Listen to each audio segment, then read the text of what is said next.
Candice and her brother like to wait for father to come home from work.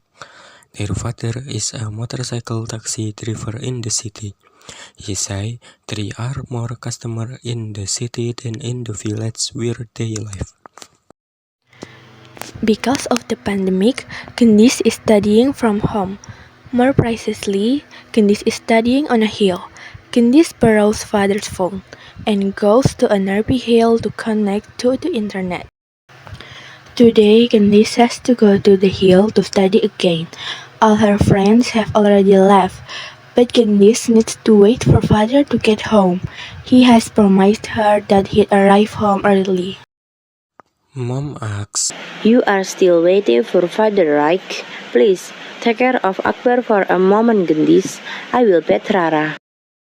Candice leads Akbar to the porch. She can't wait for father there. The day's getting late, and it's afternoon now. Where's father? Candice keeps looking for him on the street near their home. Then she hears a familiar sound. Father, he's home at last. Candice carries Akbar inside in a hurry. At the same time, Mom finishes giving Rara her bed. Candice then runs back outside. Oh, father, where have you been? It turns out that father had a flat tire. He had to find a repair shop that was still open. Gendis, there's a message from your teacher. Father handed his phone over to Gendis. Candice eagerly takes the phone, but oh, the phone battery is almost dead. Candice has to plug in the phone to recharge it.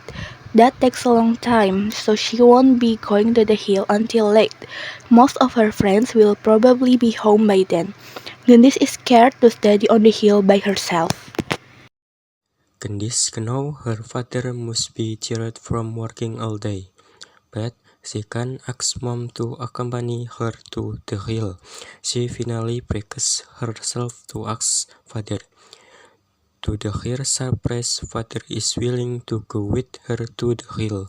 Father can rest now while the phone is recharging. Mom say Candice leave for the hill after sunset. She carries a flashlight while father brings a mat and an oil lamp. The path is quiet and dark the entire way. Candice carefully steps over a rocky and curvy footpath as it gets steeper. She pulls her jacket tighter as she walks. Candice finally reaches the top of the hill. This is her first time coming to the hill at night. There are many other children who are still studying. Like Candice, they are accompanied by elders. However, Candice does not see even one of her friends around. Now it's time for Candice to study. She immediately checks her phone signal and notices that it is not connected yet. The signal is poor. She has to move around to get her phone connected. What if the phone is attached to this tree? Hey, it works. Her phone signal is so strong. Gendis can start studying. The notification keep coming. Candice read every message in her inbox. One is from the teacher, telling her what the new school lesson and assessment are. Father immediately spreads the mat so that Candice can study. He sits beside her. Candice focuses on her studies. Once in a while, she reads aloud from the phone screen. As it gets later, the air turns colder. Some children have already finished their studies and are hurrying back home. Only a few are left with Candice. While Candice is finishing her work, her phone suddenly loses its connection. Luckily, there is more space on the hill right now. She can freely move around to pick up a better signal.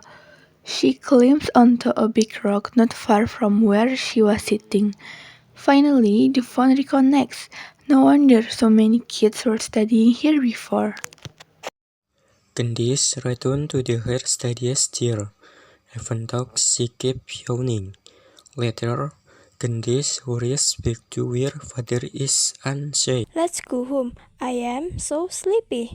Father, let's go home. Gendis sighs once more, but again he doesn't say anything.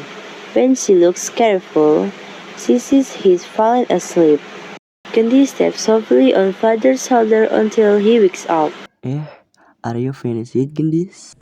Not yet, but I took some notes so I can finish the assignment at home.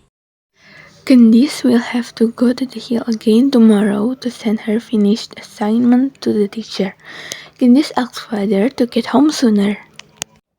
Okay, I'll try to get home as fast as I can. Now, let's go home.